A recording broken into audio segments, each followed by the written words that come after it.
Assalamualaikum warahmatullahi wabarakatuh. Salam sejahtera untuk kita semua. Halo Sobat Ubi, selamat datang di podcast Mind Venture. Kampus lebih dari sekedar kelas. Kalau hari ini ada yang baru tapi bukan baju, ada yang berbeda tapi bukan perasaan dia. Kali ini masih bersama saya Indra Wahyudi sebagai host podcast Mind Venture. Kalau biasanya itu ada Budwi dan juga tim. Nah, untuk kali ini agar lebih berbeda, saya yang menjadi hostnya. Kita juga bersama dengan teman-teman dari mahasiswa PVTO yang lebih mengerti, yang lebih paham soal perkabelan pengapian daripada soal perasaan perempuan. Untuk Mas Restu Kristanto dan Mas Heru bisa memperkenalkan diri lebih dahulu.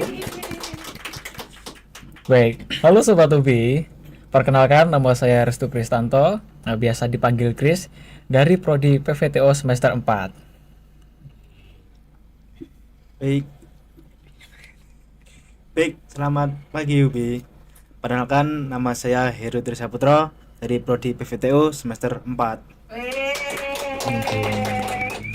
Kalau sebelumnya kan kita sudah mendapatkan insight ilmiah dari para dosen-dosen prodi pendidikan PVTO. Nah, kali ini kita akan langsung tanyakan ke mahasiswanya bagaimana mereka mengimplementasikan ilmu yang mereka dapatkan di kehidupan nyata.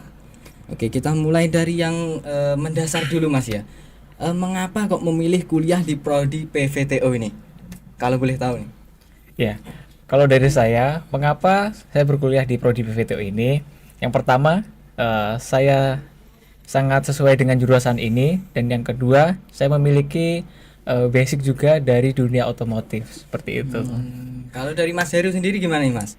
Mungkin dari saya sebelumnya saya kan di SMK mengikuti jurusan di otomotif.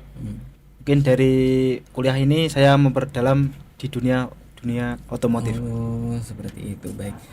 Kalau Mas selanjutnya Mas, tuh bagaimana kesan Mas ini saat kuliah di PVTO ini Mas? PVTO ini kesannya bagaimana Mas untuk Mas sendiri? Menurut saya kesannya ini sangat luar biasa sekali, mengingat perkuliahan UPI ini juga banyak sekali ilmu yang kita dapat, bukan hanya teori saja tetapi juga praktek seperti itu, dan banyak hal-hal baru yang kita dapatkan yang sebelumnya kalau SMK belum dapat ini, kita dapatkan ini di Prodi PVTO di UBI ini. Baik. Kalau Mas, kita kan bahas soal teori dan juga praktek nih. Menurut Mas, mata kuliah apa yang paling Mas sukai dan tidak disukai di Prodi PVTO ini? Nggak usah sungkan-sungkan, dosennya nggak apa-apa. Aman, santai. Ini ndak padu nih. Menurut Mas apa nih? Mungkin dari saya dengan kurang suka saya dengan desain itu Mas. Saya kan belum mampu untuk ke sana Mas. Iya. Agak susah itu Mas. Kalau yang disukai Mas apa? Di mata kuliah otomotif itu di mesinnya itu Mas. Saya di mesin. sedikit suka Mas. Kalau dari Mas Kris sendiri gimana Mas?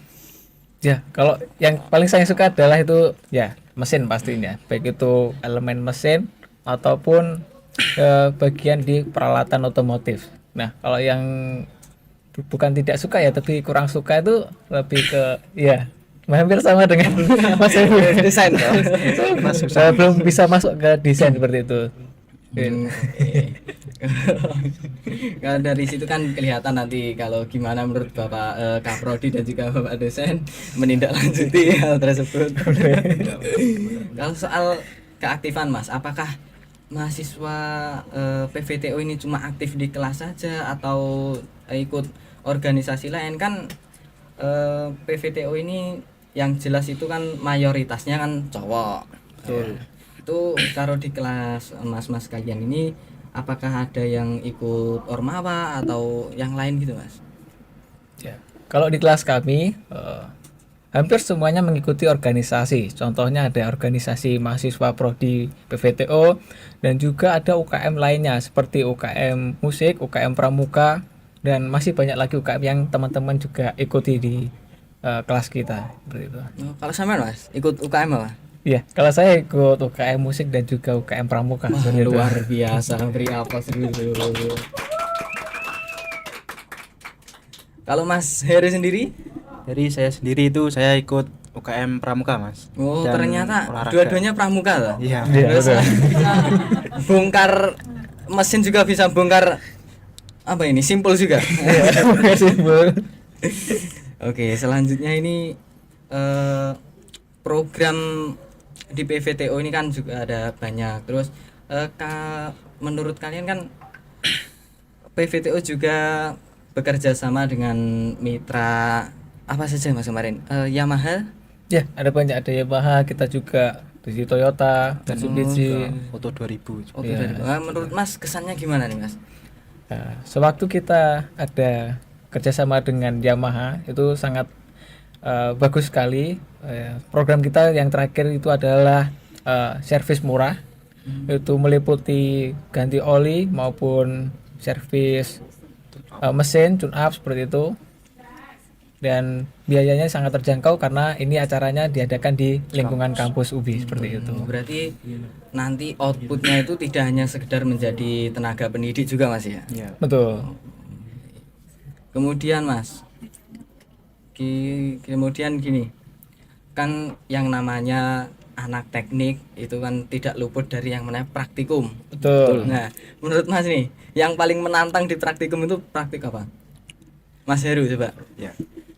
Menurut saya itu yang paling menantang itu adalah praktek dengan kelistrikan, Mas. Ya, Itu sangat yang menantang itu prakteknya atau dosennya? Ayo, jujur, santai mau. bukan dari kelistrikan itu sendiri, Mas. Karena kan itu kelistrikan itu ada banyak komponen, Mas. Meleset sidik nyetrum. Ya, betul. Tidak bisa hidup nanti. Kalau tidak bisa itu, Mas. Bergetar kukira cintamu ternyata kesetrum. Kalau Mas Kris sendiri gimana Mas? Hal yang menantang nggak Mas? Kalau dari saya yang paling menantang itu adalah mesin ya, baik bongkar maupun pasang. Karena banyak sekali komponen yang kita bisa lihat di dalamnya. Itu dari yang terkecil sampai yang terbesar itu banyak sekali. Itu jangan sampai bisa bongkar gak iso masang Mas ya. Ya, betul, Mas. Kadang kan itu kita bisa bongkar doang tapi kita nggak bisa pasang. Karso sangli, kasar pasang itu garis pasang lali ya. Itu. Karso sangli. Bongkar iso masang lali. Bahaya ini. Kemudian Mas, program apa saja selain tadi dari Yamaha dan juga apa itu Suzuki tadi? Ya, kalau dari prodi PVTO kan itu ada organisasi himpunan mahasiswa prodi PVTO ya. Nah, dalam program kerja ini kita juga ada salah satu program yang dimana ada kuliah tamu. Nah, kuliah tamu ini juga materinya dari luar, dari DUDI. Yang pernah juga kita waktu itu dari Yamaha juga tentang teknologi YCVT ya kalau nggak salah ya, seperti itu. Itu banyak sekali kita bisa membedah di situ dan target peserta dari kita itu bukan dari mahasiswa kampus saja Mas, tapi juga dari siswa SMK seperti itu. Wah, luar biasa dari mahasiswa PPD. Kemudian Mas, skill apa yang sangat dibutuhkan di luar kampus Mas? Atau yang paling sering digunakan wes ya di luar kampus? Mas Heru. Mungkin skill yang bisa digunakan di luar kampus itu bisa mengadakan servis rutin di lingkungan sekitarnya, Mas. Servis rutin. Kayaknya di sekolahan kemarin kan ada harga 25 itu ada sistem sini servis itu dengan penggantian oli dan tune up itu Mas. Iya, Oh, waktu itu- lalu servis murah itu Ya. cuma 25.000 Mas. 25.000 itu sudah plus oli. Bukan. Itu hanya kita- jasa servisnya Oh, aja. Kalau jasanya. kita beli oli, Ya. gitu harganya Cuma ganti sendiri. oli. Ganti Cuman oli sendiri. kita kan konteksnya servis murah seperti itu. Ini cocok nih buat cewek-cewek yang apa itu namanya, lebih mengutamakan seblak daripada olinya nih. Ini cocok nih 25.000 buat servis sepeda itu jalan sebulan. Ya, kalau buat seblak kan cuma sehari. Oke Mas, kemudian ini di PVTO ini ada nggak Mas mahasiswa yang cewek? Wah, kebetulan sekali. Enggak. Apa jenis ini kan Ya, nanti kalau ada lagi Ya, yang mau masuk gitu. Sejauh ini kita yang terakhir sudah lulus ya. Sudah Kalau lulus, yang ya, sekarang sudah ini lulus, lebih ya. dominan ke cowok, Cowok, seperti itu, betul. Mas. Tapi kan tidak apa-apa kan kalau cewek ikut ke PVTO gitu. apa-apa, Kalau Mas. emang Bisa hobinya gabung. gitu loh. Enggak apa-apa. Justru kita sangat menanti kedatangan Iya, cewek ini. betul. Kenapa? Karena Biar kalau kita menonton. dalam perkuliahan ini cuma cowok aja, Mas bisa bayangin. Betul, saya kira. Enggak ada pandangan lain. Ibaratnya kalau di kelas tuh biasanya wah ada target nih. Oh ini buat pacarin atau gimana kan? Biar semangat, Mas. Ya, biar Sekolah. semangat juga. Betul. Tuh. Coba kalau cowok semua kan ya biasalah paling apa nah ngopi gitu kan. Gitu. Tapi kan untuk dorongan perkuliahan kan kurang seperti itu. Tapi Betul. alhamdulillah kita ini sudah semangat semua walaupun nggak ada ceweknya gitu. Baik. Berarti kita sudah mendapatkan banyak informasi dari prodi PVTO. Untuk teman-teman nanti yang mau daftar di UPI dan ingin masuk ke PVTO ini ada apa namanya? Sedikit pengetahuan lah dari teman-teman PVTO dan tadi juga dari Bapak dosen dan Kaprodi juga sudah memberikan ilmunya. Kemudian Mas ini ada tips and trick nih. Buat nantinya ini kan mau hari raya juga. Ya, betul. Nanti kan banyak orang mudik.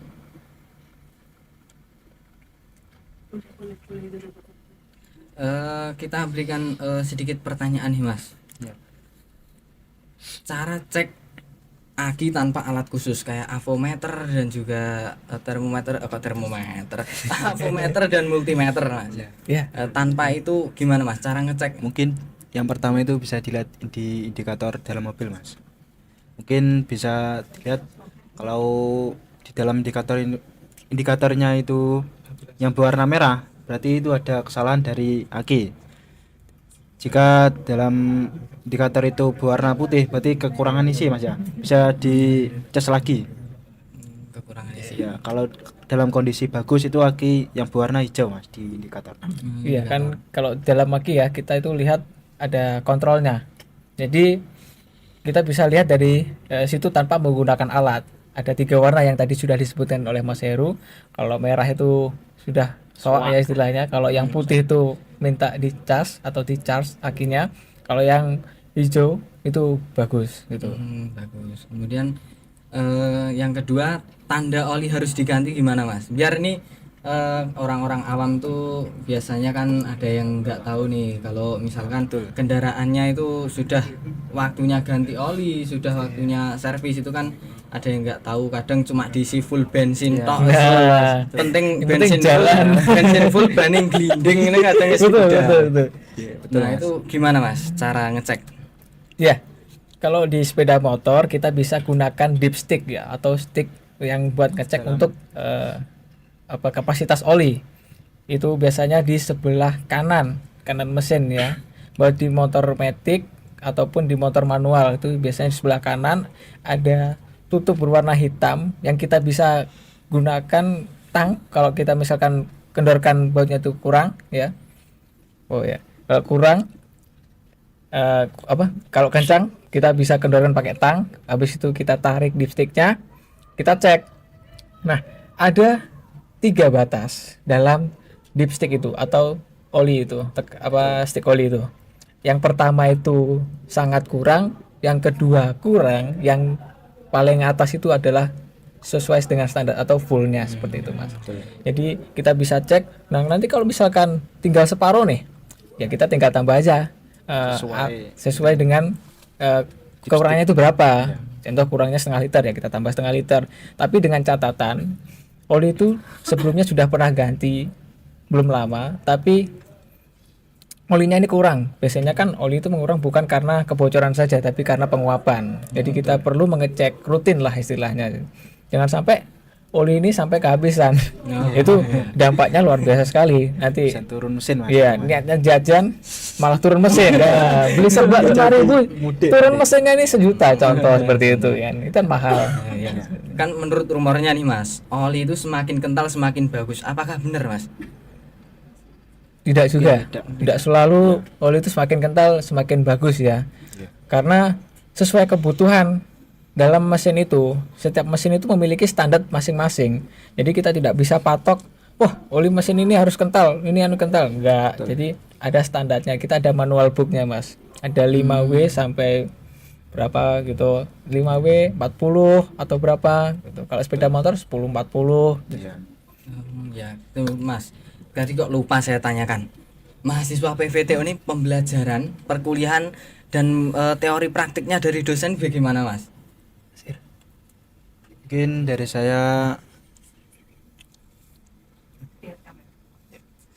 dari saya dari teori dan praktek di sini materinya sudah cukup untuk jenenge melanjutkan di dunia otomotif. Mungkin kurangnya di sini praktek mas. Kurang praktek. Ya betul. Kalau saya Pak. Itu kurangnya itu menurut panjenengan ya, Ya, kurangnya betul. itu dari segi fasilitas atau dari segi dosen? Udah usah sungkan nih. Wah, ini, ayo. Mungkin Mumpung dari ada saya agak sedikit kurang untuk fasilitas mas. fasilitas. Ya betul. Nih, saya singgung lagi nih. Saya dengar-dengar kemarin tahu buat sepeda listrik. Ya betul mas. Bener? Betul. Wah, gimana Mas sih? Ya itu yang buat itu adalah kakak tingkat kita. Ya, betul. Dan itu buatnya sepeda ya, basicnya sepeda kita buat elektrik dan itu benar-benar bisa jalan, bukan hanya prototipe saja tapi bisa jalan. Dan itu sudah dites dan hasilnya memuaskan. Wah, luar biasa. Oke, kemudian Mas, tadi kok lupa saya sampai mana? Tadi kan sudah oli sudah. Ya betul. Nah, kita lanjutkan ke toolkit yang perlu dibawa saat mudik. Apakah yo cuma pasangan tok lah ya. Pakai yo wis. Bawa pasangan nggak bawa kunci. Bawa pasangan enggak bawa kunci. Ngeban di jalan wis. Yang pertama itu adalah kunci roda, itu sangatlah penting mas. Yang kedua itu bisa kunci-kunci pas ring yang biasa digunakan itu ya ukuran 2, 4 atau lebih genap, kurang lebih yang genap.